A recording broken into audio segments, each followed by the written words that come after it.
So here's the story. I'm 27, female, and I recently got married to my fiance, Daniel, 28, male. It was a beautiful day, and we were both so excited to finally be married. I had no idea that my sister Stephanie, 33, female, would make this big of a deal out of it.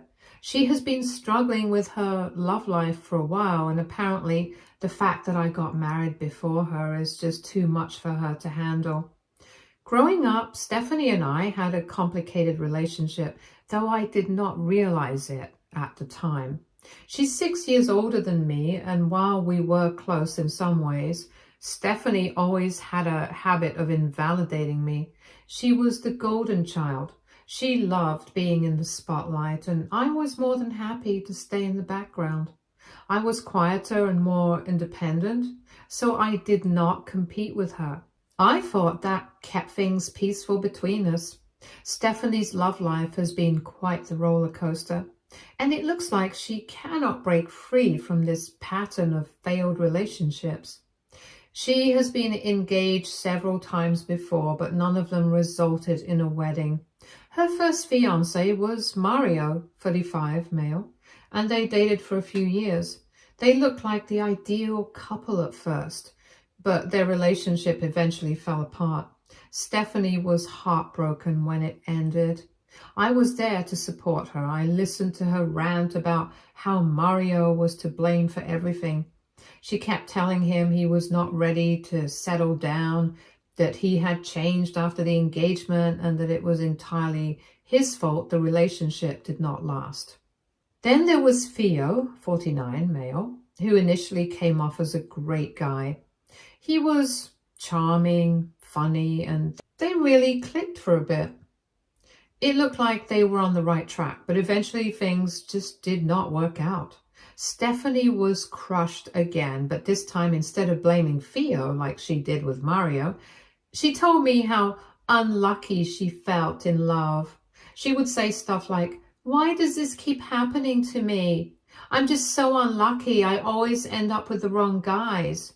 I tried to give her a different angle, suggesting it might be about timing or compatibility, but she was not having any of it. The most recent was Colin, 28, male, who actually seemed like he might be the one. He was sweet, kind, and looked like a stand-up guy. They had a pretty solid relationship, and I was optimistic that this could work out for her.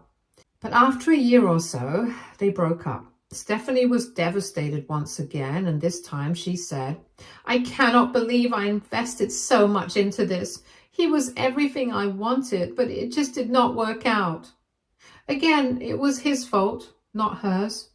She kept saying things like, "Maybe I'm just not meant to be in a relationship," or "I must be doing something wrong, but I don't know what it is." There was always an excuse, a reason why things did not work out, but never any real self-reflection or accountability on her part. It is hard for me because I've always tried to be there for her. I have supported her through everything. I have always tried to hear her out, but the more she opened up, the more I thought she was not making a genuine effort to change.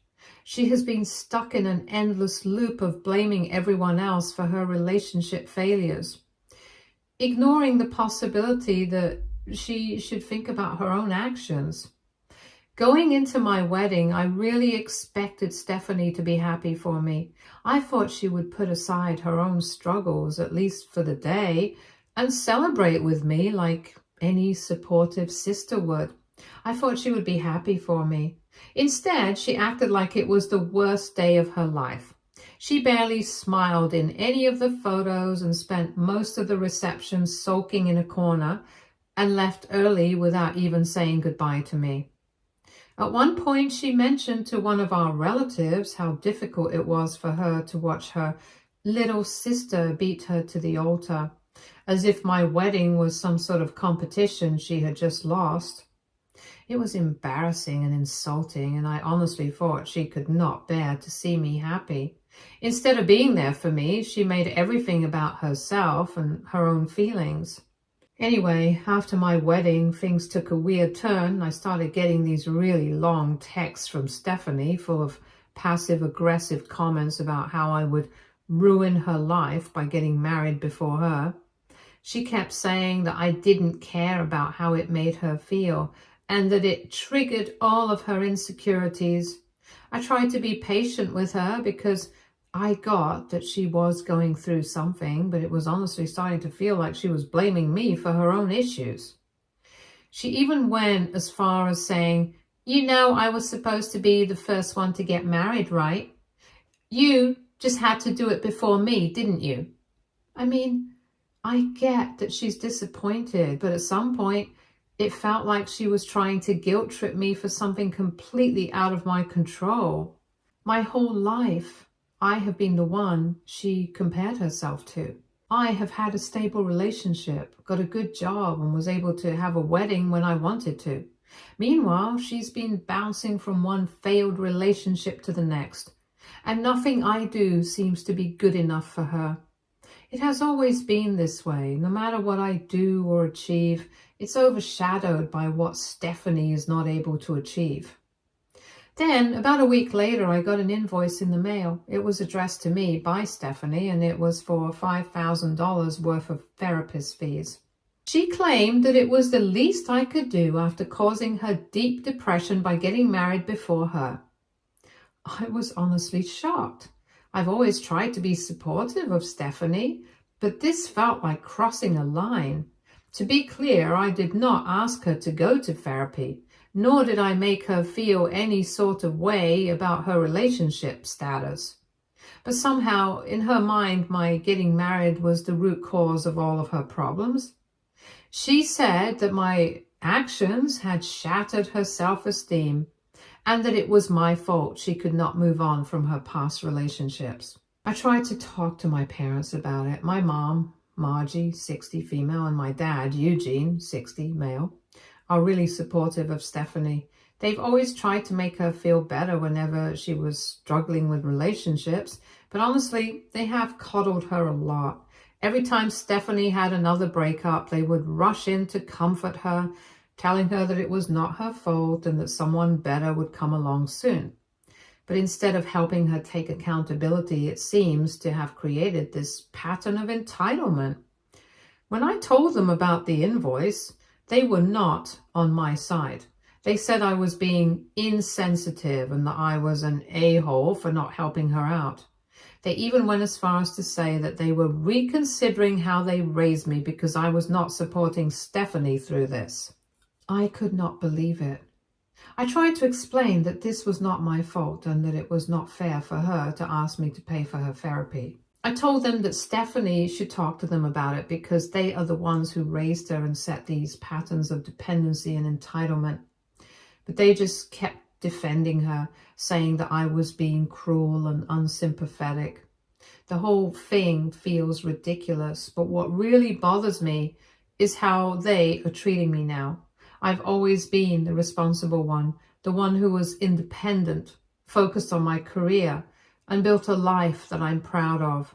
But instead of celebrating my marriage, my parents and Stephanie are acting like it's some sort of betrayal. It's as if I am supposed to put my life on hold to cater to her feelings. They're not even acknowledging that Stephanie has her own issues to deal with, and it is exhausting to constantly be blamed for everything in her life that is not going well.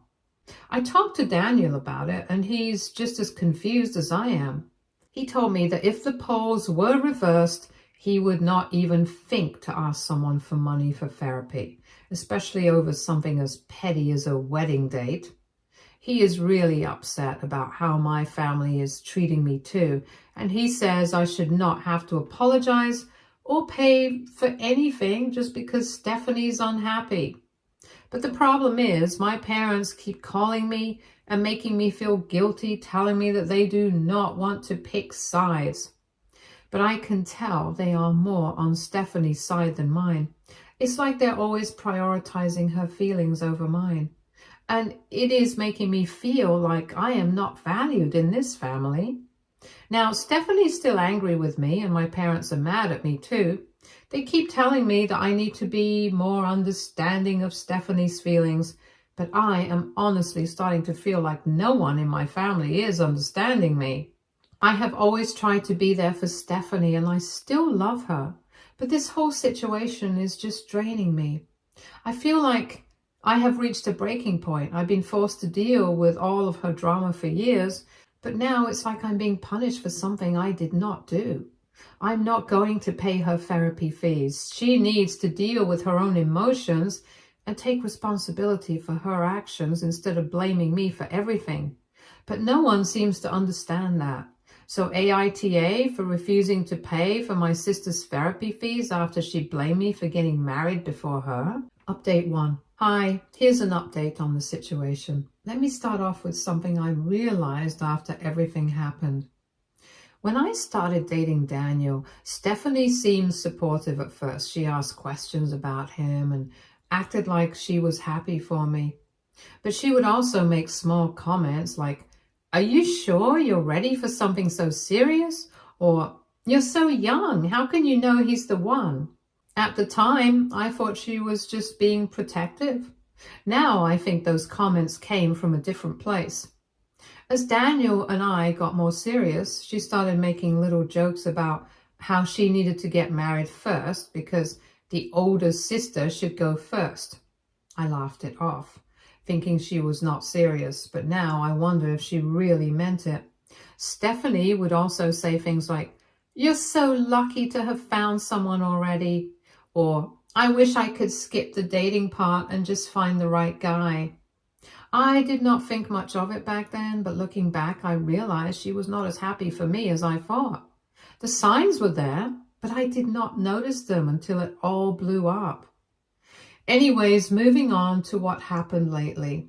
We have a family group chat, and a couple of days ago, I woke up to a massive wall of text from them.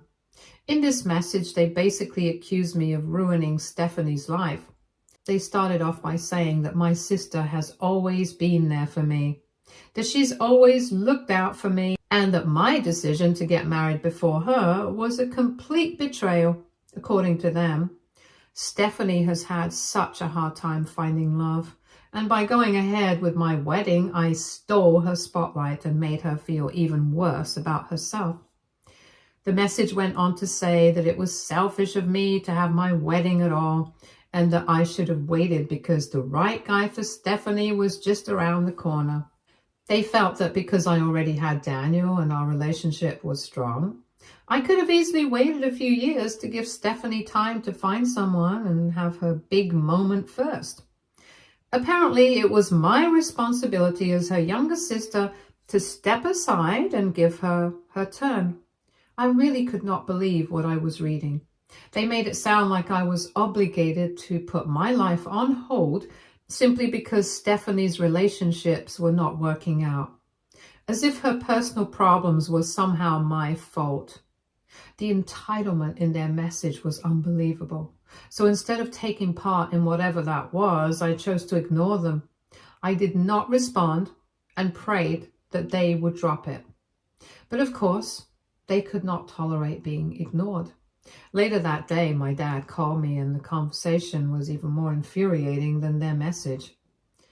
He started by reiterating everything they had said in the group chat, claiming that my wedding had come as a shock to the family. He said they did not think I would go through with it so soon and that Stephanie was blindsided. I immediately pointed out how absurd that was because I had been engaged for a year and they were both actively involved in the entire planning process. They helped me pick the venue, gave input on decorations, and even attended some of my dress fittings. And even if this wasn't clear, they received the invitation. My dad's response? He claimed they thought I was just pre-planning for a wedding that would happen a few years down the line. I could not believe what I was hearing. Why would anyone spend a year planning a wedding they were not actually going to have? I told him that did not make any sense, but he was adamant that they had no idea I was serious about the timeline. I reminded him that he was literally with me when I signed the contract for the venue, but he just brushed it off as if that did not matter. At that point, my mom joined the call and things went from bad to worse. She started accusing me of causing irreparable damage to the family and claimed it was entirely on me to fix it. She said my decision to get married before Stephanie had embarrassed them and made them question where they went wrong in raising me. I was shocked. My parents had saved up money for me to use for my wedding someday, but I did not even touch it. I told her that I had completely paid for my own wedding, and if they still had that money, they could use it to help Stephanie with therapy or whatever else she needed. But that was not good enough for them. They said it was not about the money and that I needed to take responsibility for the emotional harm I caused. They actually expected me to pay for Stephanie's therapy out of my own pocket, as if I owed her something for simply living my life. At this point, the conversation started to sound so ridiculous that I did not know what to say anymore. My father kept saying that my wedding was a shock and that I should have waited while my mother continued to lecture me on how I had damaged our family. It was as if they had completely altered reality to make me the villain in this ridiculous story they had created. I tried one more time to make them see logic by pointing out how unreasonable they were, but they refused to listen. They were completely convinced that I had done something wrong by getting married before Stephanie, and nothing I said would change their minds. I finally told them I could not take any more of this nonsense. I said I was done with their unreasonable behavior and cut the call. After hanging up, I immediately blocked both of their phone numbers. I also asked Daniel to block them because I did not want them to try to manipulate him into getting involved. They have not been able to contact me in the past 2 days, which has been a huge relief. I feel a little guilty for cutting them off so abruptly, but I knew I needed to preserve my peace. Their behavior has been toxic and unreasonable, and I am done messing up my mental health in order to please them. Looking back on everything, I cannot believe how far they have gone to defend Stephanie's behavior. It's as if they think the world revolves around her, and everyone else's happiness has to come second to hers. I have spent years being supportive of Stephanie through all her failed relationships, listening to her vent and trying to be there for her. But apparently, none of that matters. The moment I decided to prioritize my own happiness, I became the villain in their eyes. And the fact that they expect me to fix this situation, one that I did not even create, is just a cherry on top. I'm not sure what will happen next, or if our relationship can even be fixed. Part of me hopes that my parents could understand how unfair they have been, but another part of me wonders if this is just how things have always been, and I'm only now seeing it clearly. Whatever the case may be, I'm sure that I did nothing wrong in choosing to live my life and focus on my own happiness. I will not let anyone, including my family, make me feel guilty about that. Update 2. Okay, so remember when I blocked my parents? Guess who I forgot to block? Stephanie. I completely forgot to block her. I have no clue why. I realized that around 5 days back, she called me 27 times, all after midnight. I could not believe it. I did not pick up and I just silenced my phone, hoping she would eventually get the hint and stop calling. But of course, she did not. Daniel, on the other hand, could not put his phone on silent because he was expecting an important call from work. He was not given a specific time frame for when the call would come through, and he needed to be available. And he was also nervous about it, so he was not sure if putting his phone on silent was a good idea. So he left his phone on loud, and Stephanie took full advantage of that. She did not stop calling. She kept calling from different numbers, trying to get through, and it got to the point where Daniel had to block her as well. But even that did not end it. She did not give up. Eventually, we reached a breaking point. I was exhausted, and Daniel was already stressed from waiting for his call. So we just gave in. I called her back, hoping to get this over with and go back to sleep. What I did not expect was the conversation that followed. As soon as she answered, it was clear she was upset. She immediately started demanding $10,000 from me. My mind went blank. She said she needed the money because she had gone to more therapy sessions and apparently the cost of it was adding up. I was completely taken aback. First of all, I had no idea why she was going to such an expensive therapist, especially if she could not afford it. Why wasn't she looking for someone more affordable? It did not make any sense to me. I told her as calmly as I could manage at that point that I was not going to give her any money. And she started crying, saying how unfair everything was. She vented and ranted about how her dumb little unworthy sister had gotten married before her. And she could not believe it. She was still stuck in her failed relationships and could not move on. She kept blaming everyone else for her broken relationships, including me, the universe, and her ex-fiancés. Mario, Theo, Colin, all of them were to blame, but never Stephanie. She refused to take any responsibility for her own choices and actions. I wanted to yell at her to wake up and take control of her own life, but I just could not. At that point, I was so tired of this conversation. It was already 4 a.m. and I had no patience left. I told her I did not have the time or energy to deal with her right now and that I needed to sleep, but she would not let it go. She insisted I needed to do something because she could not afford the therapy anymore. She said that if I did not help her, the therapist might report her to the cops for financial issues. I was speechless. How could she think that I would be responsible for her choices? I told her there was literally nothing I could do to fix her problems. If she could not afford the therapy, maybe she should consider finding something more reasonable. It was such an absurd situation. I did not want to be part of it anymore. I told her flat out, this is not my problem. You should have thought about the costs before you started seeing an expensive therapist. She kept pleading with me, saying she had no other options and that she was going to get into serious trouble. But I was done. I told her that if she called me again about this, I would contact the police before her therapist did. I knew I had to draw a line somewhere, and this felt like the only way to stop the endless cycle of drama. I did not want to get pulled into her mess anymore, especially not in the middle of the night. I blocked her number again, this time without hesitation. As soon as I hung up, I just tried to go back to bed, but I was too worked up to sleep.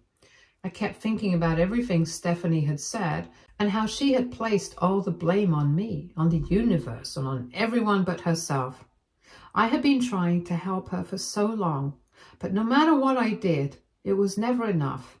She kept asking for more and nothing would ever fix what was wrong with her. It was exhausting, and I was just tired of being the target of her anger and jealousy. She never asked herself what went wrong. It was always someone else's fault, never hers. I tried so hard to be there for her, to offer support, but it was always on her terms. If I was not giving her exactly what she wanted, I was the bad guy. And now, after everything that happened with my wedding and everything she has done, I am just done. I cannot keep letting her treat me like this. I don't know what's going on in her life, but I am not going to keep sacrificing my own peace of mind for someone who cannot even acknowledge her own issues. I have tried and I've been patient, but this is where I draw the line. If they reach out to me again, I honestly do not know what I will do. I'm so fed up with this situation. I cannot keep being sucked into their drama, especially when it's so clear that they do not respect my boundaries or my choices. I'm not sure how we got here, but I am not going back. I've made it clear that I'm done, and I do not think I will ever look at my family the same way again. Update 3. It has been about 4 months since that phone call with Stephanie. After all the chaos, I genuinely thought things might be starting to settle down, but clearly I was wrong. A few months ago, I got the terrible news that my dad had passed away, and it hit hard. The funeral was held at my parents' house, and both Daniel and I were present. I wanted to be strong for my mother, who was absolutely heartbroken. Losing Dad was something none of us could have predicted, and it was a painful reminder of how much time had passed between us, especially since things had not been going well for a while. Stephanie was also there, but she stayed in the corner with some of our relatives. She seemed really detached from everything. It was not completely unexpected, but it still felt bad. Mom was obviously a mess, and I was constantly by her side, comforting her, trying to keep everything together. Despite everything, I could not believe Stephanie's behavior. Stephanie managed to make the funeral all about herself, in spite of the fact that it was supposed to be a time for family to come together, to be there for one another. Instead of reflecting on our father's life, Stephanie's sole focus seemed to be her own failed relationships. She would not stop talking about how awful her life was because of all the men she had been involved with. She was on a loop, repeating how unlucky she was, how all of these men had failed her, and now she was completely alone. It was not that I did not understand she was struggling. I did.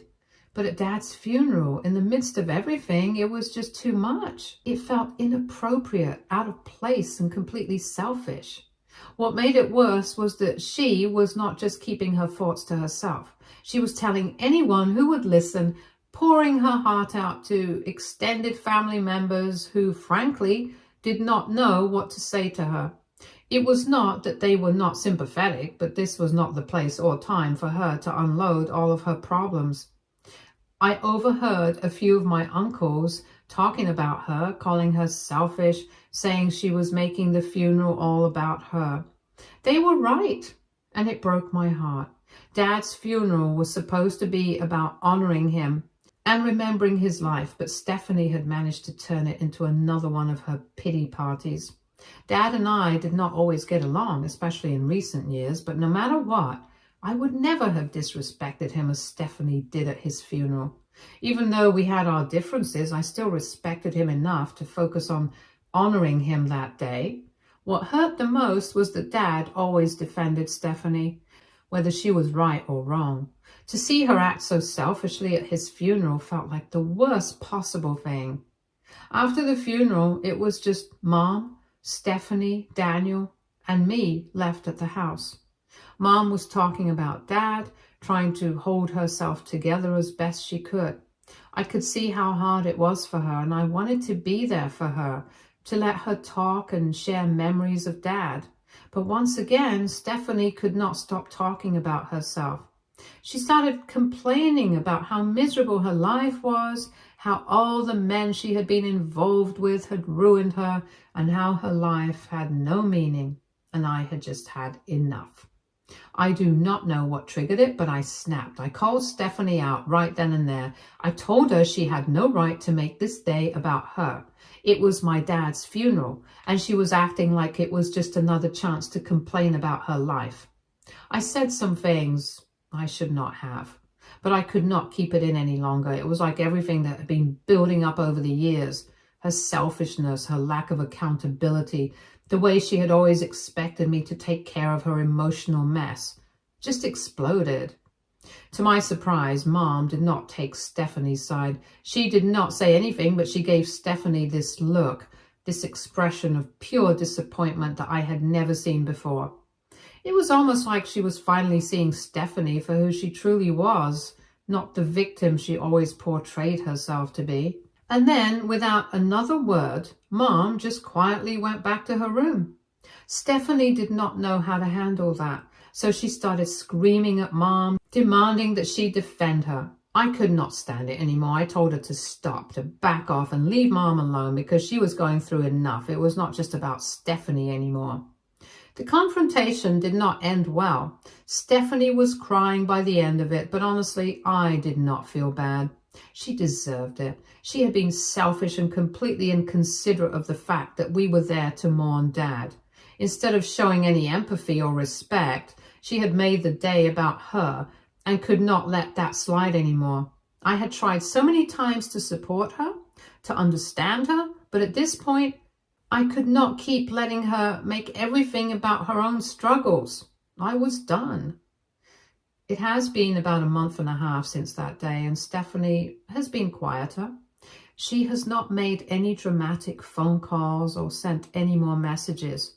I do not know if she's finally coming to terms with the fact that I'm not going to tolerate her selfishness anymore, but I'm not holding my breath. Meanwhile, I have been spending a lot of time with Mom. I know she's still struggling, and I am trying to be there for her as much as I can. She's doing her best to cope with the loss of Dad, but it is hard for all of us. The dynamics in our family have shifted and things feel more broken than ever. Things just feel so sad now. I do not know how to fix things or if they can even be fixed. I have reached out to Mom. I've tried to show Stephanie that I'm still here, but I'm not going to be a doormat anymore. I cannot keep enabling her, and I cannot keep pretending that everything is okay when it's not. I just want peace, but I'm not sure if I will ever get it. And for now, I'll focus on supporting Mom and keeping my own life on track. Stay tuned for more stories from our girl relationships.